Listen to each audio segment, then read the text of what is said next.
அனுமன் சீதையை சந்தித்து விட்டு திரும்பி போகும்போது சீதை சொன்ன ஒரு அழகான விஷயம் இருக்குது. என்ன சொன்னாங்க தெரியுமா?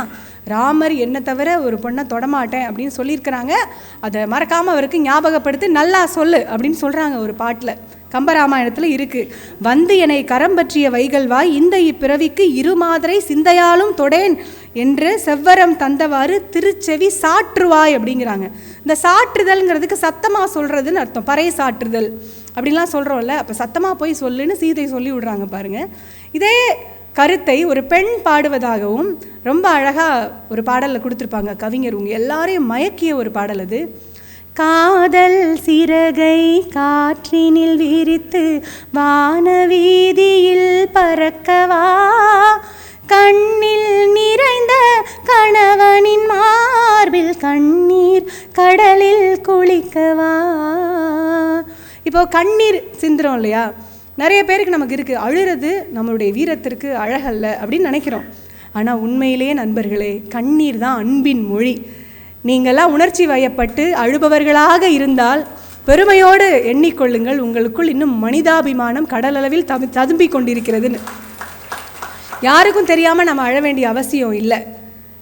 இப்போ கண்ணீர் தான் அன்பின் மொழின்னு வள்ளுவரும் நமக்கு அழகாக சொல்கிறார்ல. அன்பிற்கும் உண்டோ அடைக்கும் தாள் ஆர்வலர் புன்கணீர் பூசல் தருங்கிறது. அழுறது தப்பே கிடையாது. இந்த பாட்டிலே அந்த மனைவி சொல்கிறாங்க, கணவரை பிரிஞ்சிருக்கிறாங்க, பார்க்க போகிறாங்க. எப்படி நான் அவரை பார்த்த உடனே என்னுடைய உணர்வு எப்படி இருக்கும்னு அந்த மனைவி பேசுவதாக இந்த பாட்டு. பிரிந்தவர் மீண்டும் சேர்ந்திடும் பொழுது அழுதால் கொஞ்சம் நிம்மதி, பேச மறந்து சிலையாயிருந்தால் பேச மறந்து சிலையாயிருந்தால் அதுதான் காதல் சன்னதி, அதுதான் தெய்வத்தின் சன்னதி அப்படின்னு சொல்கிறாங்க. எவ்வளோ அழகு! இதே போல் தத்துவத்திலையும் பார்த்திங்கன்னா எவ்வளோ அழகான பாடல். எல்லாம் இழந்துட்டோம், எல்லாம் நம்மளை விட்டு போயிடுச்சுன்னா போனால் போகட்டும் போடா அப்படின்னு ஒரு பாட்டு கொடுத்துருக்குறாரு. இந்த பாட்டை கேட்டிங்கன்னா மனதுக்கு ஒரு மிகப்பெரிய பலம் கிடைக்கும். இன்னொரு விஷயம் இந்த பாடலில் நான் என்ன தெரிஞ்சுக்கிட்டேன் அப்படின்னா, பொதுவாக நம்ம நகரத்தார்கள் வியாபாரத்தில் அவர்களை போன்ற மன்னர்களை நம்ம பார்க்கவே முடியாது. அந்த வரவு செலவுன்றது இல்லையா? நல்ல கைத்தட்டல் கொடுக்கலாம். இல்லை, ரொம்ப அழகாக நம்ம எவ்வளோ வியாபாரம் செய்கிறவர்களாக இருக்கலாம், எவ்வளோ பிஸ்னஸ் பண்ணலாம்.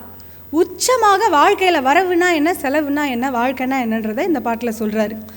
வந்தது தெரியும் போவது எங்கே, வாசல் நமக்கே தெரியாது, வந்தவரெல்லாம் தங்கிவிட்டால் இந்த பூமியில் நமக்கே இடம் ஏது.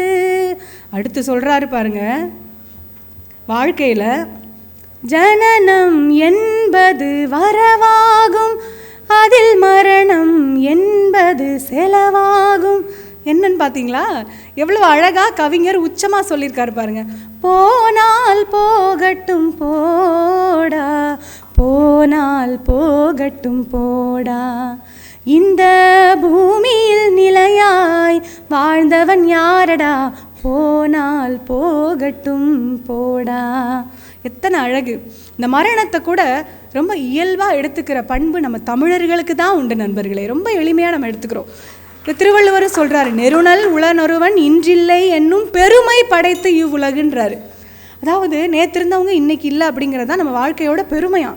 அப்போ ஒரு மரணத்தை கூட இப்போ இல்லை, ஒரு 2000 வருஷத்துக்கு முன்னாடியே ரொம்ப எளிமையாகவும் அது வாழ்வின் ஒரு அங்கம் அப்படின்னு எடுத்து சொன்னவர்கள் தான் நம்முடைய முன்னோர்கள் இல்லையா? அடுத்து ஒரு 2 பாடலோட என்னுடைய உரையை நிறைவு செய்கிறேன்.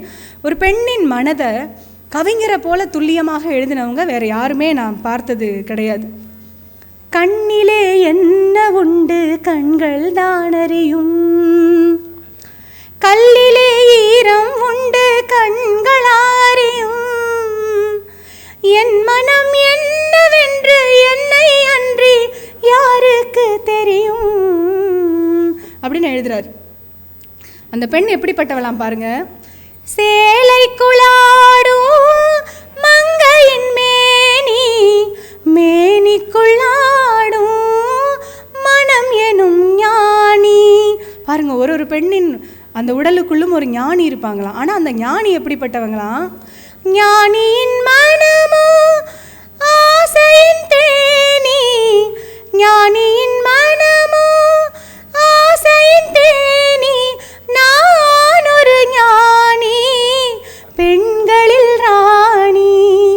கண்ணிலே என்ன உண்டு கண்கள் தான் அறியும், கல்லிலே என்ன உண்டு கண்களாரியும், என் மனம் என்னவென்று என்னை அன்றி யாருக்கு தெரியும்.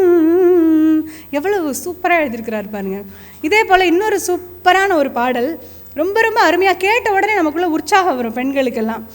என் மனத்தில் ஒன்றை பற்றி நான் நினைப்பதெல்லாம் வெற்றி, என் மனத்தில் ஒன்றை பற்றி நான் நினைப்பதெல்லாம் வெற்றி, நான் இனிப்பறிக்கும் மலர் அனைத்தும் மனம் பரப்பும் சுற்றி, பெண் என்றால் தெய்வ மாளிகை திறந்து கொள்ளாதோ, ஓஹோ தேடினேன் வந்தது, நாடினேன் தந்தது, வாசலில் நின்றது, வாழவா என்றது. இதை விட ஒரு பெண்ணை உச்சமாக எழுத முடியுமாங்க? இதெல்லாம் கொடுத்தவர் தான் நாங்கள் கவிஞர். உச்சமாக ஒரு பாட்டுங்க. கடவுள்கிட்ட நாம் என்னென்னவோ வரங்கள் கேட்போம். 16 செல்வங்களில் எது வேணும் கேட்போம். செல்வம் கொடு, நல்ல ஆரோக்கியம் கொடு, இல்லை எனக்கு நல்ல கல்வியை கொடு, நன்மக்களை கொடுன்னுலாம் நம்ம கேட்போம். இந்த கவியரசர் கடவுள்கிட்ட கேட்ட மாதிரி இதுவரைக்கும் யாரும் கேட்டு நான் அறிந்ததில்லை. என்ன கேட்குறார் தெரியுமா கவியரசர் கிருஷ்ணரிடம்? யார் யார் என்ன கேட்டாங்கன்றதை முதல்ல சொல்லிடுறாரு. பாஞ்சாலி உன்னிடத்தில் சேலை கேட்டாள், அந்த பார்த்தனவன் உன்னிடத்தில் கீதை கேட்டான், நான் இருக்கும் நிலையில் உன்னை என்ன கேட்பேன், இன்னும் நன்மை செய்து துன்பம் வாங்கும் உள்ளம் கேட்பேன், நன்மை செய்து துன்பம் வாங்கும் உள்ளம் கேட்பேன். இப்படி யாராவது கேட்போமா? நான் நன்மை செய்வேன், நன்மை மட்டும்தான் செய்வேன், துன்பம் வந்தால் பரவாயில்லன்னு விட முடியுமா? அது எப்படி? நன்மை செய்கிறோம், நிறைய பேருக்கு அந்த அனுபவம் இருக்கும், நல்லது செய்வோம், ஆனால் நமக்கு கஷ்டமே நடந்துகிட்டே இருக்குன்னு விட முடியுமா? நம்ம மனிதர்களாயிற்றே. எப்படி அந்த துன்பத்தை நாம் கடக்கிறதுங்கிறதையும் அடுத்த வரிகளில் நமக்கு கவியரசர் சொல்லி கொடுக்குறாரு. எப்படி கடக்கணும் தெரியுமா? கடலளவு கிடைத்தாலும் மயங்க மாட்டேன், அது கையளவே ஆனாலும் கலங்க மாட்டேன், உள்ளத்திலே உள்ளதுதான் உலகம் கண்ணா, இதை உணர்ந்து கொண்டால் துன்பமெல்லாம் விலகும் கண்ணா, இதை உணர்ந்து கொண்டால் துன்பம் எல்லாம் விலகும் கண்ணா, ஆட்டுவித்தால் யாரொருவர் ஆடாதாரே கண்ணா, ஆசையனும் தொட்டிலே ஆடாதாரே கண்ணா, நீ நடத்தும் நாடகத்தில் நானும் உண்டு, என் நிழலில் கூட அனுபவத்தின் சோகம் உண்டு, பகைவர்களை நானும் வென்றேன் அறிவினாலே, ஆனால் நண்பனிடம்